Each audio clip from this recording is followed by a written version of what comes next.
Hey guys, how are you doing today? It's Riyadh, and basically it's really raining here in Atlanta today, and I don't know why. We're supposed to say bye to the winter, to the winter. You're right, we are in the late April, but really it's big rain. It's a kind of cold. I have really sneezing, so excuse me if I have any problem during the talk. So first, why I'm here today for two things. The first thing I would like to say thank you guys for all the share, comment, subscription through my simple YouTube channel. I started with only one viewer, and then until now I don't know, we get really good numbers, maybe quarter of millions or something. Now, this is first, and really wish you guys um, best of luck with this step one. Second thing, I feel there is a bigger problem through my student, or even when I was also studying step one. The bigger problem is there are a lot of materials in the market, and all the materials I can say most of the materials are fine, and also there are a lot of question banks. And when I'm talking question banks, guys, USMLE Word is really big time. You have to finish it. You have to finish it accurately, appropriate, 100% time, and many times maybe. But the problem is how you will approach it. Is now most of the students have good clinical knowledge because they already studied the materials, which is fine.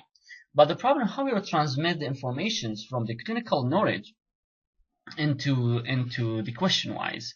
And I'm hoping through this series of lectures I can help you. Now we will see these questions basically it's made by myself, so it's really not a big deal. Maybe you will see some mistakes. Hopefully we can correct them. Now the first things which I found a general approach for any question, guys, age, please, it's big time. Age, big time. Now gender, which is male or female, maybe it's second. Why? Because there is more. Really, there are a lot of diseases goes with males, females, or whatever. Now the third thing, please, whether it's acute or chronic. So you can say, I'm not sure, maybe you can say durations or acute or chronic. It's also big times. So there is no way for the patient to say the patient have chest pain and this chest pain is a chronic chest pain, and then you will tell me it's MI, right? There is no way. There is no way. It's a chronic chest pain, and then you will tell me it's MI. Maybe you can say stable angina, it's fine, but MI is really big time because it's really acute. Now 4, you'll go with risk factors. And this is basically the risk factors or the causes. How you will make these causes in the test? Usually these causes usually in the first 2 lines of the test. So maybe first 2 lines of the sentences. It depends on the approach. But usually the first 2 lines, maybe later, that means he's talking about past medical history of the patient. And when he's talking about past medical history, he's trying to refer you that the risk factors which are the causes at the same time. Now, is medication is important in clinical tests? I'm not sure. Maybe the medication just indicate the risk factors, which is basically past medical history treatment. But I feel this approach is really big time, guys. It's really easy. Age, gender, acute and chronic, and maybe just risk factors. And then plus, I think plus all of that, which is basically the most important thing, which is the main symptoms for the patient. And the main symptoms of the patient is, I think the main symptoms of the patient is really also very important because in this case, you will figure out which systems you are talking about, right? I mean, once you will know the system, let's say, which is basically my questions, I will talk about cardiovascular system. Once you will know I'm talking about cardiovascular system, after that you will once you will know I'm talking about cardiovascular, after that you will figure out the categories. I'm talking about cardiovascular system, so you will go to several categories. So let's make a categories for cardiovascular. How you will know which part of cardiovascular system, which is basically CVS. Hey guys, I'm here talking about pathology kind of questions or part of this. Now the concept is really easy.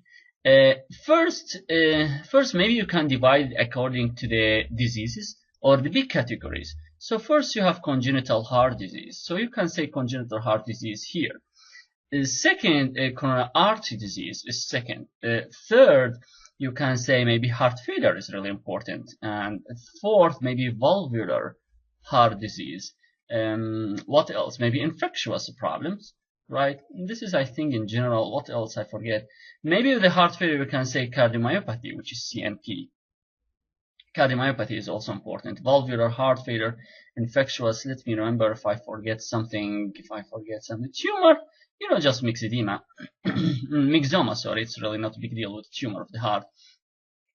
Now, the issues is, now the main symptoms. Usually here you are going with chest pain, guys. Right? Oh, sorry, I forget the last category, which is basic pericardial disease, which is very, very high yield. And because it's really interesting, so you can say pericardial disease here. Now you look at the approach. It's really easy. So coronary artery disease, you are talking with chest pain. Now pericardial disease could be also with chest pain if it is acute pericarditis. However, not tamponade. I will not talk about tamponade here. But chest pain. Now for those two, which is basically valvular heart failure, guys, a lot of valvular heart disease presented as shortness of breath, and heart failure presented as shortness of breath. Now, if you will see shortness of breath acute, that means just within 1 day, that's just acute heart failure, which is acute pulmonary edema. If you'll see shortness of breath just chronic, that means he's talking about a chronic heart failure. And congenital one, usually divided according to the cyanosis, whether it's cyanosis positive or cyanosis negative. I mean, you will get cyanotic heart disease, acyanotic heart disease. Infectious big times the fever plus systemic. So here I can tell you systemic symptoms. And when I say systemic symptoms, that means there are other systems that are involved. Because splenomegaly is big time with endocarditis, for example. And when we're talking about rheumatic fever, you have criteria, right? So you have migratory arthritis, you have carditis, you have rheumatoid, you have nodules, sorry, not rheumatoid, you have nodules and whatever. So basically, I think this is a really important approach. It's a very easy approach. And guys, I'm telling you, a lot of people have a problem with pericarditis. I don't know why. If I ask someone what is the most common symptoms of pericarditis, he will tell me shortness of breath. And look at that. Pericarditis just chest pain, so it's really not a big deal. But I can tell, really, a lot of students have problem with pericarditis. They say it's chest pain. So here you get chest pain, pericarditis. You have another chest pain, which is basically coronary artery disease. A big shortness of breath, chronic, usually it's heart failure, valvular heart disease, and cyanotic heart disease. So this is the approach, this is the approach for the questions. I'm not saying anything in the pathology yet. I'm not going to any big details yet. This is just simple slide how you'll approach it. Now, let's go and try to apply some of the informations on these questions. Excuse me. So first, basically, he's 65, so you get age is older age. Now look at the past medical history. He has hypertension, he has diabetes.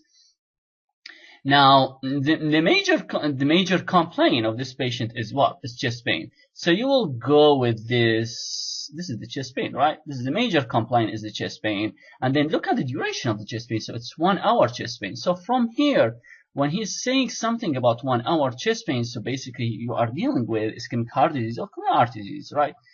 Now, maybe there are some information, nausea, vomiting. He's trying to tell you it's MI, by the way. Lisinopril, atorvastatin, metformin, because he's diabetic. Now, he denied shortness of breath, sorry. The patient denies, sorry, give me 1 second. So the patient denies history of fever, sorry, or flu-like symptoms. But he said he has the several episodes similar in the past, which was usually during exercise. Now, and then after that, you get vital signs, a little bit hypotensive, maybe a little bit tachycardic. There is no tachy, it's just heart rate 70, so a little bit maybe brady, but it's fine. Then you will go to the labs. I'm telling you guys, cardiology questions are really big. Really, really, really big. I mean, he will tell you a lot of things. He will tell you maybe even lab tests, maybe he will show you chest x-ray, EKG. But you just need to know you just need to go with the keywords. So I think the most important thing about the lab test here, which is basically, the troponin, right? Troponin CKB, which means cardiac enzymes. And then there is bigger problems with the EKG. We are dealing with with the ST elevation. And this ST elevation, the wall is 2-3 AVF, which is special wall. I will not talk about the walls problems in this equation because it's big time. It's different. Maybe I need another lecture. Now, let's analyze it again. So you get older. Male, I don't think it's really big time. You get past medical history, hypertensive and diabetic. So you get 2 past medical history and you get acute chest pain, right? You get acute chest pain approach. Now, this acute chest pain approach, plus you have diabetic and hypertensive patients, also here a smoker, and the cardiac enzymes high, or at least from the questions without the labs. So basically, you are dealing with coronary artery disease, right? Now I will go to subcategories of coronary artery disease, right? But basically, the question does not need subcategory, which is whether it's MI, stable angina, unstable angina, or transmittal angina. But no, the question does not. The question just say, what's the problem? Is it myocardium, pericardium, endocardium, pleural, or esophagus? Now, I know this is really easy kind of questions, but I'm telling you, this is a kind of primary approach to a USMLE style. They like to ask about what is the organ that affected. And why I did this question? Because sometimes we go to the details and forget the organs. However, the organ of this question is really easy, which is basically we are dealing with the heart. Now, maybe you have concern whether you are right with dealing with the heart. So maybe you have concern whether it's myocardium, pericardium. How you will, now look, this is really interesting approach. First, how you will change this equation to look like pericardium is the answer. 1 hour history, it's maybe, but if you will say the trick part of pericarditis, if you will say upper respiratory tract infections, which is usually 1 week. So you have history 1 week upper respiratory tract infections, and after that chest pain. Maybe the patient also diabetic, hypertensive. Maybe he have the same risk factors, but EKG, usually EKG in pericarditis, EKG usually in increased ST elevation, usually diffuse ST elevation. So this is, now you made another question, which is based on pericarditis. Now you have several causes of pericarditis. Here in this case, I'm talking about the viral and the idiopathic one, which is not the post-MI. Post-MI is different presentations. So this is, I will change it to looks like pericarditis. So you get 1 week upper respiratory tract infections, and after 1 week, the patient presents with chest pain, EKG finding usually diffuse. There is some other basically kind of abnormalities, but I feel that's it. Now, how you'll make it looks like pleural, basically will change a lot of things for pleural. Whenever we'll talk about pleural, so guys always remember, could be pneumonia, right? Or could be PE, which is pulmonary embolism, right? And pulmonary embolism has to tell you something about history. Now you'll go to past medical history. There is history of embolizations, right? Maybe here there is history of DVT, or maybe history of surgery. So that's really be different. How about pneumonia? He has to tell you something about fever, right? Cough, shortness of breath. So this is how you will, it's really important, it's really interesting. How you will modify, this is basically the approach that I would like you guys to know. How you will change the question, how you will make changes of the questions to fit for other options. Once you will think like this, you will see it's really a big fun and really interesting. Now, so far you get pleurisy, which is basically either pneumonia or pleurisy or pulmonary embolism. By the way, pleurisy is also important, which is just pleuritis, right? It could be, could be just a pleuritis, which I think is the most important, is the pleural. Pleuritis basically could be patient have SLE, right? SLE is had pleuritis problems, or just infection to the pleural, inflammation due to the pneumonia. Now, so you got how we'll make pleura. How you'll make pericardium, basically. Sorry, this is pericardium, not endo. Yeah, I didn't talk about the endocardium, guys, and myocardium so far. I just did talk about pericardium and pleura. About esophagus, esophagus has to give you something, which is basically, let's go with esophagus. 2 diseases maybe. Motility disorders of esophagus. Motility disorders usually presented as chest pain. And so basically the topic will be motility disorder topic. And we'll talk about motility disorders. That means you are talking about achalasia or diffuse esophageal spasms, or maybe scleroderma. All the scleroderma usually present with GERD. GERD symptoms also present as chest pain, by the way. It's big time problems. Now, so you get another 2 big categories here, which is GI categories. You excluded from the beginning. Why? Why you excluded from the beginning, really? You didn't go with any other, you didn't go, or basically we didn't go into any others systems. We just focus on the heart from the beginning. We excluded. Why? Because really you have significant past medical histories. I mean, really significant past medical histories, and the chest pain, really acute chest pain. There is no heartburn, and no history of GERD before, right? No, maybe dysphagia, which is basically, we'll go with these. Maybe you can say heartburn, you can say dysphagia. This usually would go with the GI problems. So you exclude esophagus. You have other esophagus disease, but I don't want to go over all of them. But I mean, this is really interesting approach so far. You get pericarditis, you get pleurisy, you get motility disorders, which is yes. And then after that, which is basically your answers is whether it's myocardium or endocardium. Now, the problem is, usually endocardium or subendocardial surface is the deep surface of the heart. So if you will go to the heart, you will see this is superficial surface, which is pericardium. This is layer 1, and this is layer 2, which is myocardium, and this is layer 3, which is okay. Let me make it into another slide. Yeah, let's make it in another slide. So basically, this is the heart, and this is the first layer, which is pericardium. Right, and this second layer is myocardium. Right, and this is the third one, which is endo. And they say that around this area subendocardial surface. Now the coronary artery, which is basically the artery is the epicardial surface. So the coronary artery passing like this. This is how the coronary artery passes.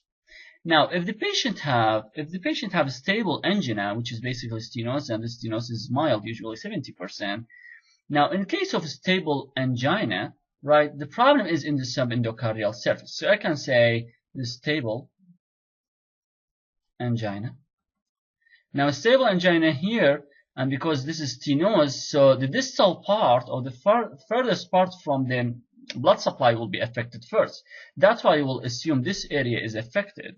That's why we call it subendocardial problems, right? Or ischemia, basically here. Ischemia. It's not necrosis because it's not total obstructions. Usually, the stable angina definition is 70% stenosis and above. And those patients, now, how you'll make stable angina questions, how you'll make endocardial is the answer. Usually, patients have chest pain. Guys, this chest pain for stable angina is usually chronic and usually by exercise. So there's no way for a stable angina patient to present with chest pain just within 1 hour, and then this chest pain, this patient will go to the ER. This is not a stable angina. All right. So this is how we'll make endocardial as the answer. So how you'll make endocardial as the answer? If you go to the questions, where is the stable angina in the question, guys? If you just look at the question carefully, you have the first. If you go over the first 4 lines, you will see in the line number 4, basically, he is telling you the patient have stable angina in the past, which is this basically. This was, I know it's just too much crazy color, but let's choose this one. So he said moderate exercise. He has chest pain, similar episode on moderate exercise. That's mean he's telling you that the patient have stable angina before. So here is basically endocardial is the answer, maybe, or subendocardial ischemia, right? Subendocardial ischemia. So you get a subendocardial or endocardial one, which is usually stable angina. There is other details, but again, I don't want to go over the details. Now, I just want to go over the organ-wise. So we stole in the heart, we stole in the organ. So basically, what left? Left with the myocardium, which is myocardium what? Necrosis. So basically, problem myocardial necrosis. So means the patient have just MI. Right? That's it. The idea is of this step, he will not tell you myocardial infarction. He likes to answer the pathological terms or the disease in case of organs, really. Okay, so this is just MI.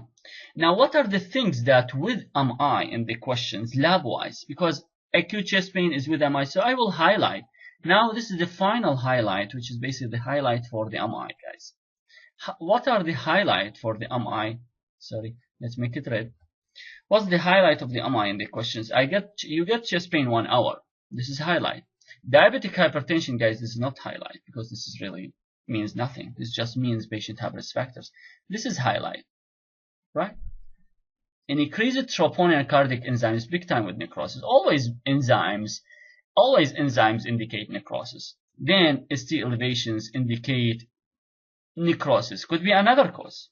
Don't misunderstand me. Could be another cause. But ST elevations indicate necrosis. A plus 1 hour, plus chest pain. So that's it. You get myocardium. Right? Pericarditis. In pericarditis, you need elevation, but usually elevation diffuse. Usually no enzymes, sometimes mild, but usually I think, guys, for usually no enzymes. So usually this is how you will get this approach, which is it's really not hard. You have the information, you just need to know how to handle the informations in the way that basically help you. So again, over these simple questions, you talked about several diseases at the same time. So we talked about MI, stable angina, which is basically coronary artery disease. We talked about achalasia or motility disorder, which is GI. We talked about pleurisy, and we talked about pericarditis. So this is, guys, this is the way that you have to study it. So you have to study like differential diagnosis. And basically here, so I will just make you simple differential diagnosis of chest pain, which is, I think it's really very common. Now, any chest pain positional, this is really interesting. I mean, the patient tell you that the chest pain is decreased or increased by specific positions or by taking breathing or breathing, let's inspiration or expiration. So the chest pain aggravated by positionals. So in this case, you get 5 P's, and this is really classical. So the first one, maybe you can say always pneumonia. The second one, pneumothorax, right? Second one, pneumothorax. What else? Sorry, what else you have? So you get pneumonia, you get pneumothorax, you get maybe PE, right? You get pericarditis, right? And I think you get pleurisy. I'm not sure if I forget one. You get pleurisy. So these are basic positional chest pain. So there is no way to get this wrong. While the chest pain non-positional, which is basically ischemic in nature, so you can say this is usually non-positional chest pain, right? And when you talk about non-positional chest pain, you are talking about ischemic heart disease or coronary artery disease. And guys, again, when you talk about coronary artery disease, you will divide it into according to the pathology. So in the beginning, it will just stable. And then the stable will just go into unstable. And the unstable will just go to Y. Now the problem with this is the vessel. It's really not hard. You will see the vessel is 70% or more than 70% stenosis. Now the unstable, this 70%, this disrupted, right? So basically is disrupted blocks. So disrupted blocks. While here you have stable blocks, right? Really, it's not so hard. Now they said usually with or without necrosis in case of unstable, but still you have a flow, guys. Still, I will talk about that also in the second slide. Still you have a flow here. Still you have a flow. Now when all the blocks is disrupted, basically, plus the vessel is totally occluded, look at that. All the blocks disrupted plus vessel totally occluded. So you get disrupted blocks plus obstruction. This is really interesting approach. Very high yield. Very, very, very high yield. Again, let me go over this again because I will go over this in the second, which is the second part of the questions. So how I know it's stable? It's just a stable plaque. Now the plaque is not obstruct the whole vessels. You will see this is 70% of the vessels obstruction. So this is basically stable, right? So that's it. I don't feel any problem with this one. Now this is disrupted, so that's when you look, you guys, look what you get. You get some thrombi, maybe thrombus positive or negative, or the lumen also become a little bit narrowed, right? And this is basically, that's why it's unstable. Why? Because maybe all of that will disrupt and will close the whole vessel. So in this case, you get total obstructions. So in this case, you get MI, right? In this case, you get MI. And look at the pathology is really easy also. Because here you have a flow over those two. There is a flow over those two. So that's why you will say these are ischemia. The pathology, guys, whenever he asks you what is the pathology, that means what is that? Is it ischemia? Is it infection? Is it inflammation? Is it malignancy? Is it tumor? This is the answer for what is the pathology. Alright, so if the question is, although usually they don't, I don't think they ask like this. It's different. What is the pathology? Here means what is the major problems in the organ. Is it infectious process? Is it ischemic process? Is it necrosis pathology? Is it tumor? It's inflammation? It's infection, right? Is it whatever? So basically you get ischemia, which is stable and unstable angina. It's basically both of them ischemia. While in MI, it's total obstruction, so you get necrosis. And because you get necrosis here, that's why the enzymes will be positive. That's why you will see cardiac enzyme positive when you have total occluded vessels, which is usually the answer will be myocardial infarction, right? The answer will be myocardial infarctions. Could be in a clinical unstable angina too. I don't think he will ask these questions. Yeah, I don't think he will ask really these too much approach. Now, for those two, usually ST depressions. Again, so for ischemia, you get ST depression. For MI, you get ST elevation, usually ST elevation. All right, I'm gonna write these two. I'm gonna repeat this slide in a different way, which is basically my second talk, which is the second. Sorry, I just keep going. I think I'll repeat most of these. Now, if you'll go back to my question, which is the first one, which is the easy, the acute one. Again, you have acute chest pain, and this chest pain is acute. A lot of differential diagnosis. If it is non-positional, which is basically in my questions, there is no way to say it's pleuritis or pleurisy, sorry, pericarditis or whatever. Just focus on these four basically red lines. 1 hour chest pain, elevation, ST elevation plus cardiac enzyme positive. So it's basically myocardial problems, right? And then that's it. So I will go over the next questions in the next talk. Thank you.